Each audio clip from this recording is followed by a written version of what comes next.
আমার কাছে মানে স্পিকার এটা আছে, পুরা রেকর্ডিংটা আছে, ভিডিওটা আছে, আমি আপনাকে পাইতে পারি। এই টাকা কি আমি পেয়েছি? আপনি মানে স্পিকার এমপি আপনি কি পেয়েছেন? মানে সংসদ নেতা প্রধানমন্ত্রী তিনি কি পেয়েছেন? যে বিষয়টা বলবো সেটা আপনিও জড়িত, সংসদ নেতা জড়িত, 350 জন এমপির মধ্যে 349 জন এমপি জড়িত। মানে স্পিকার আমরা কত বেতন পাই এটা তো লুগানি কিছু নাই। মাননীয় সদস্য, মাননীয় বিরোধী দলীয় চিফ হুইপ জনাব মুজিবুল হক। আমি খুব দুঃখের সাথে একটি বিষয় আপনার দৃষ্টি আকর্ষণ করছি। যে বিষয়টা বলবো সেটা আপনিও জড়িত, সংসদ নেতা জড়িত, 350 জন এমপির মধ্যে 349 জন এমপি জড়িত, শুধু একজন ছাড়া। আমাদের এই হাউসের একজন মাননীয় সদস্য,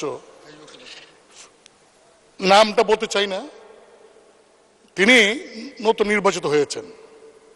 তিনি ফেসবুকে কিছু বক্তব্য দিয়েছেন, যে বক্তব্যটা আমরা সবাই এফেক্টেড। যেমন এক নম্বর তিনি বলেছেন জনগণের উদ্দেশ্যে যে আপনারা কি জানেন এমপিরা কত বেতন পায়? তারা তো এটা বলে না, গোপন করে। তিনি বলেছেন যে 1,72,000 বেতন তিনি পেয়েছেন।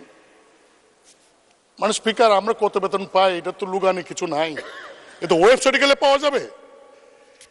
দেন তিনি বলেছেন যে এই 3 মাসের মধ্যে, জানেন 3 মাসের মধ্যে আমি 28 কোটি টাকা পেয়েছি। 28 কোটি টাকা কিভাবে পেলেন?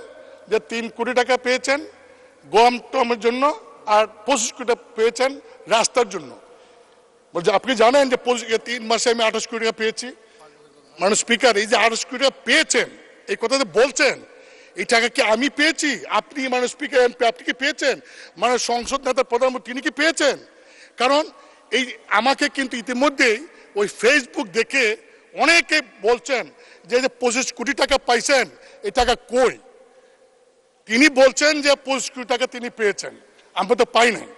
মানে স্পিকার আপনি জানেন যে বর্তমান সরকার গত কয়েক বছরও আমাদেরকে এমপিদেরকে সুযোগ দিয়েছিলেন যে স্থানীয় সরকার মন্ত্রণালয়ে প্রতি বছর 4 কোটি করে, 5 বছরে 20 কোটি, এইবার বলেছেন 5 বছরের জন্য 25 কোটি টাকার প্রকল্প নাম দেওয়ার জন্য। মানে স্পিকার আমি ক্লিয়ার বলতে চাই যে আগামী 5 বছরে আমরা কয়টা প্রকল্প করব নাম দিছি আমরা, টাকার সঙ্গে তো আমার কোনো সম্পর্ক নাই। এই আমরা নাম দেই, এলজিডি তারা সার্ভে করে, তারা টেন্ডার করে, তারপরে তারা কাজ করে, বাস্তবায়ন করে। কিন্তু মাননীয় সদস্য যেভাবে বলছেন যে আমরা 25 কোটি টাকা আমরা পেয়েছি, শুধু তাই না, তিনি আরো বলেছেন যে এমপি যে তো লাভবান, যদি আগে জানতাম তাহলে আরো আগে এমপি তুমি তো বড় ব্যবসা। মানে স্পিকার আমি আপনাকে বলছি, কারণ আপনি হলেন এই সংসদের গার্ডিয়ান। আমাদের কোনো সদস্য যদি এমন কোনো কথা বলে যে কথায় প্রধানমন্ত্রী মানে স্পিকার সহ 349 জন এমপি সম্পর্কে মানুষের কাছে ভুল বার্তা যাবে, তার সস্তা জনপ্রিয়তা অর্জন করার জন্য যদি এই ধরনের কথা বলে ভুল বার্তা যায়, সেই বিষয়টা আপনি দেখতে পারেন। মানে স্পিকার কিছুদিন আগেও লোকসভাতে আচরণবিধির ভঙ্গের কারণে একজন ওয়েস্ট বেঙ্গলের একজন লোকসভার সদস্য মহিলা, তিনি প্রশ্ন করেছিলেন পার্লামেন্টে, দেখা গেল এই প্রশ্নটা যে কোনো স্বার্থে বিনিময় করেছেন, তার মেম্বারশিপ নাই।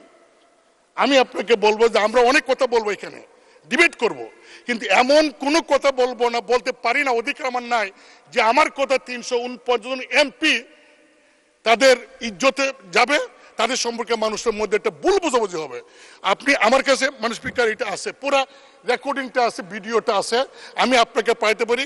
আপনি ভিডিও দেখেন, দেখে আমার কথাগুলি যদি মনে হয় আপনার যে ইয়েস আমি যা বলছি তার এই কথার কারণে জনগণের কাছে 349 জন এমপি সম্পর্কে ভুল বার্তা গিয়েছে, যদি আপনি এটা মনে করেন, তাহলে আপনি গার্ডিয়ান হিসেবে সেই সংসদ সদস্যকে ডেকে আপনি তাকে কি করবেন, এটা আপনি একটা ব্যবস্থা নেবেন, এটা আমার অনুরোধ। মাননীয় স্পিকার, আপনাকে ধন্যবাদ।